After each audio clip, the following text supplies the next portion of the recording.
به نام خدا. عرض سلام و ادب و احترام خدمت شما دوستان گرامی. ایلیا رفیعان هستم از چنل لایف پی آر با دوره آموزشی HTML برای سایت. خب در این بخش من میخوام تفاوت بین برنامه‌نویسی و کدنویسی رو بهتون بگم. یعنی زبان برنامه‌نویسی تفاوتش با زبان کدنویسی چی هستش. ببین این مثال میزنم. من میام حالا داخل همین فایلی که درست کردم می‌نویسم HTML. درسته؟ پایین نمی‌نویسم پایتون. مثلا حالا یک زبان برنامه‌نویسی رو به نام پایتون مثال میزنه. خب پس HTML زبان نشانه گذاری، پایتون یک زبان برنامه‌نویسی. ببینید در زبان‌های برنامه‌نویسی ما یک سری دستورات آماده داریم که خود اون برنامه‌نویس سازنده زبان واسه ما قرار داده. مثلا یه دستور داریم داخل پایتون به اسم print. یه دستور داریم مثلا تایپ، چه می‌دونم یه دستور داریم دل و غیره. پس دستورات آماده‌ای رو مثلا در زبان برنامه‌نویسی پایتون واسه ما قرار داده.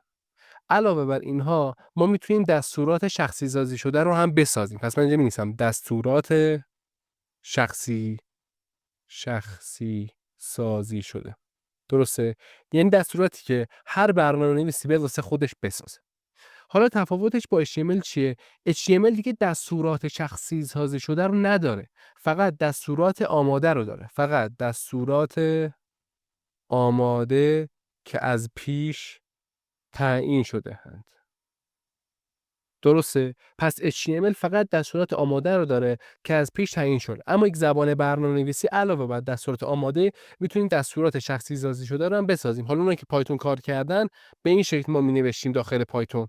میگفتیم مثلا def، بعد اینجا مثلا اسم دستور رو می‌نوشتیم، پرانتز می‌ذاشتیم، می‌بریم پایین و حالا کارهایی که اون دستور قرار بود واسه ما انجام بده رو می‌نوشتیم. اما همچین چیزی رو داخل HTML ما نداریم.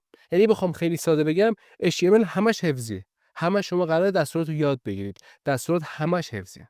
درسته؟ و بدونید از کدوم دستور کجا استفاده بکنید. پس این شد بزرگترین تفاوت بین زبان کدنویسی یا زبان نشانه گذاری و زبان برنامه‌نویسی. پس اینو بدونید که HTML زبان برنامه‌نویسی نیست و ما قرار نیست برنامه‌نویسی کنیم. ممنون میشم از اینکه ویدیوهای ما رو لایک بکنید، این حالا چنل رو سابسکرایب بکنید و از ما حمایت بکنید. این ویدیو به پایان رسید. تا ویدیو بعدی، خدا نگهدار.